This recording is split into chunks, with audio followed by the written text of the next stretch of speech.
dúvida alguma, a rigidez gera crise. E a crise, quando ela não é compreendida através de uma postura, de um entendimento, ela gera uma estagnação, ela gera um impasse.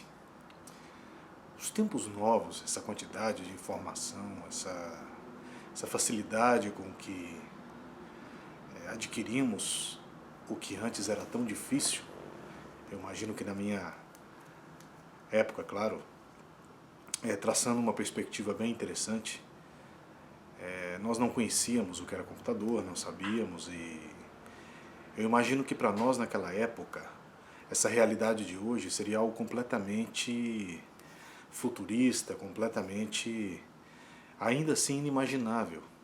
Nós víamos alguns seriados da tarde no domingo e apareciam alguns aparelhinhos, algumas coisas, e nós imaginávamos que, claro, o futuro teria isso, mas nós não imaginaríamos que seria tão conectado, tão globalizado e que o acesso à informação seria de maneira tão instantânea.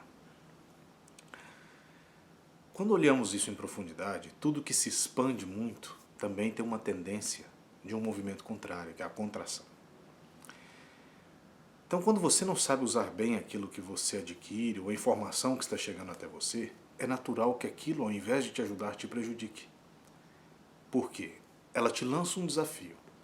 Ela fala para você, olha, o que eu estou te mostrando é muito interessante. Você fala, sim, é interessante, e tenta utilizar e não consegue, isso vai gerar uma crise. Vai obrigar você a parar e refletir sobre aquilo. E essa reflexão vai estabelecer uma postura, ou para um lado ou para o outro.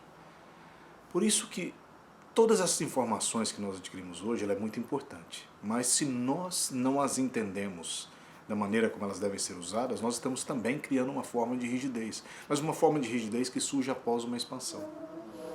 Se nós olharmos bem o elemento fogo, ele é isso, não é? Intenso, se expande, mas ele queima.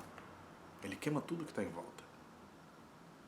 Então, existe uma diferença entre aquecer-se no frio com o fogo e permitir que ele queime a sua casa. Qual que é a diferença disso? A postura. É quando nós estabelecemos o limite para aquele fogo e a maneira como nós observamos esse fogo. Diversas pessoas chegam em mim e apresentam autores, pessoas fantásticas, escritores maravilhosos. Eu leio todos, eu leio tudo, gosto de tudo, mas nem tudo eu coloco na minha linha de raciocínio, de reflexão, e nem tudo eu trago para a minha zona de conhecimento. Por quê? Porque é necessário primeiro ter um distanciamento. Depois de um distanciamento é necessário ter uma maior comodidade com aquele conhecimento. E depois dessa comodidade nós precisamos ter uma prática, uma adaptação em relação àquilo. Quando chegaram os computadores na nossa vida, nenhum de nós, a não ser os técnicos, sabiam como funcionava. Demoramos aí algum tempo a compreender o mecanismo, como era esse novo sistema mundial, né? De comunicação, internet, globalização. Então todas as informações hoje, você vê uma quantidade absurda de livros falando sobre isso, sobre aquilo, pessoas com teorias extremamente interessantes, mas a teoria, muitas vezes quando você coloca na prática, ao invés dela te ajudar, ela te prejudica. Novas teorias de mercado capitalista, novas teorias de expansões financeiras, pode ser interessante, mas tal como o fogo, tudo que se expande experimenta um processo de destruição, de contração, não é? Ou de auto-implosão, né? Porque se a força de fora for maior, aquilo apaga o fogo. Você imagina uma vela dentro de um copo, quando você tapa esse copo, ou essa vela, com o copo, a vela se apaga, porque não tem o oxigênio. Da mesma forma, quando você lê uma pessoa interessante, acha que aquela teoria daquela pessoa é o correto para a sua vida, e você utiliza, pode ser que na sua área profissional, na sua área sentimental, na sua área emocional, as respostas obtidas em relação àquilo podem ser uma tragédia, ou um drama que você vai demorar muitos anos para resolver. Eu gosto muito da ideia dos antigos, que falavam que nós devemos primeiro parar, refletir, conhecer a nós mesmos, ver as nossas necessidades, os nossos limites, estabelecer os nossos pontos de conexão com os nossos objetivos E sempre de maneira lúcida, de maneira clara. Toda e qualquer informação ela é interessante, mas nem toda informação lhe convém, ou nem toda teoria é cabível na sua história de vida. Nem toda teoria pode ser aplicada. Eu acho interessante quando pessoas me falam sobre o egoísmo, né? Aquela coisa que tem que ser o egoísmo para você vencer na vida, você tem que ser isso. Eu acho que, da mesma forma que eu vi essas pessoas egoístas crescerem para um lado, eu vi essas pessoas egoístas também encontrarem muitas portas fechadas. Tudo depende do universo que você vai transitar, da frequência que você se encontra, da maneira como você se estabelece para aquele mundo. E outra, o que você quer para a sua vida, não é? Porque as suas decisões também podem estabelecer um novo plano que o que você está desejando no presente pode não ser o que você queira no futuro. Toda essa flutuação moderna, todo esse novo tempo, essa nova modernidade, ela tem mexido muito com a nossa sensação do viver, né?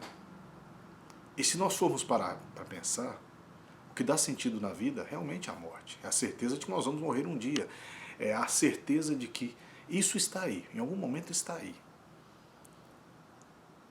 Agora, até que ponto vencer no presente significa estar bem no futuro?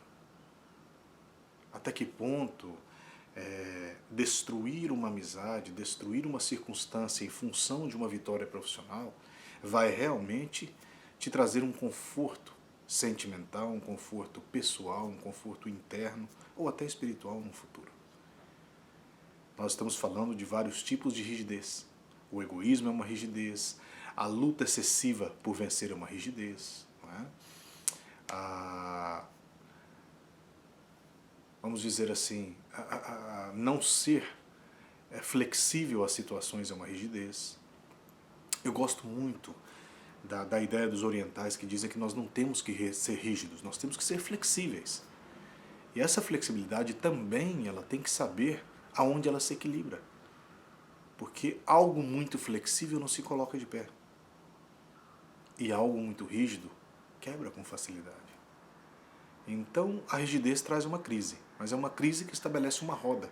Essa roda vai girar sobre diversos outros caminhos, mais rígidos do que ela, mais brandos. E toda esta, vamos dizer assim, essa conexão entre roda e caminho vai colocar a gente no meio.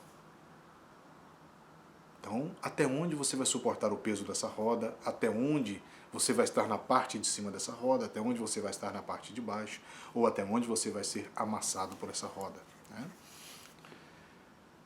Um dos meus professores disse, o melhor é você estar fora dessa roda, apenas olhando. Mas isso é da escolha de cada um. Então, quando me perguntam se rigidez gera crise, eu acho que gera.